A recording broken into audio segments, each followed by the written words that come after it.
అందరికీ నమస్కారం. నేను మీ బూడిద ప్రేమ్ కుమార్ గౌడ్. మరి చెర్లపల్లి డివిజన్ పరిధిలోని అనేక ప్రభుత్వ భూములు కానీ నాలాలు కానీ కబ్జా జరిగినాయి. మరి వాటిపైన ఒక్కొక్కటిగా మరి నేను కంప్లైంట్ చేస్తూ వస్తూ ఉన్నాను. మొన్న చిన్న చెర్లపల్లి నుంచి ఇంద్రమైలు వెళ్ళే ప్రధాన దారిలో కల్లువాటుకు ఆనుకొని నాలాని ఆక్యుపై చేసి కొంతమంది అనామకులు అది కట్టడమే కాకుండా మరి కమర్షియల్గా షట్టర్లు వేసి మరి దాన్ని రెంట్కి ఇవ్వడం జరుగుతూ ఉన్నది. అంతేకాకుండా అక్కడ ఒక వెల్ఫేర్ ఆఫీస్ అని కూడా అదొక బోర్డు పెట్టడం జరిగింది కాలనీ ప్రెసిడెంట్ వాళ్ళు. ఇందులో అనేక మంది మా ఊరే మా గ్రామం సంబంధించినటువంటి పెద్ద మనుషులు అనేక మంది ఇన్వాల్వ్ అయి ఉన్నారు. ఒక్కొక్కరి పేర్లు కూడా నేను చెప్పలేను.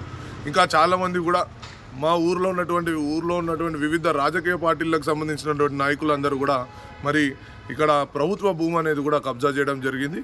త్వరలోనే ఒక్కొక్కటి కూడా మరి నేను అన్ని బయట పెట్టబోతా ఉన్నాను. అన్నీ కూడా ఖచ్చితంగా ప్రభుత్వానికి సంబంధించినటువంటి స్థలం, అది ప్రజాధనం, అది ప్రజలకే చెందాలి.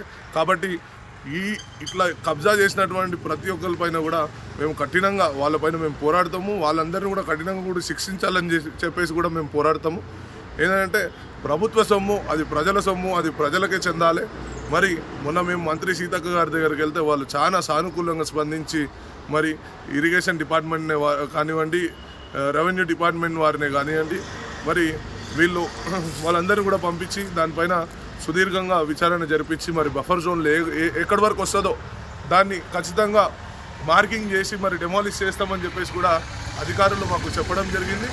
మరి ఇక్కడ మా ఊర్లో ఉన్నటువంటి పెద్ద మనుషులు చాలా వరకు మరి ప్రభుత్వ స్థలం అనేది మీరు ఆలోచించాలి, అది ప్రజల సొమ్ము, ప్రజలకు కావాల్సినటువంటిది. మరి మీరు ప్రజాధనం అక్రమంగా ప్రభుత్వ స్థలాల్లో మీరు ఇల్లు కట్టి మరి పేద ప్రజలకి వాళ్ళు అమ్ముతూ ఉన్నారు.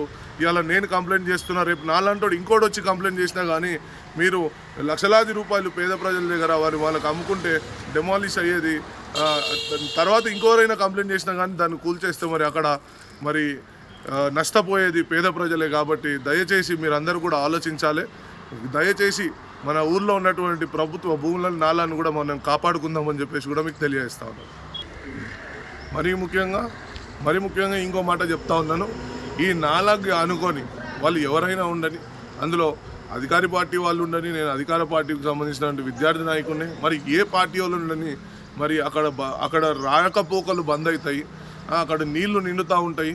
మరి ఈ బఫర్ జోన్లో కట్టినటువంటి ఎవరైనా సరే వదలకుండా ఖచ్చితంగా వాటిని డెమాలిష్ చేసే వరకు కూడా మేము పోరాడతామని చెప్పేసి కూడా తెలియజేస్తా ఉన్నాం.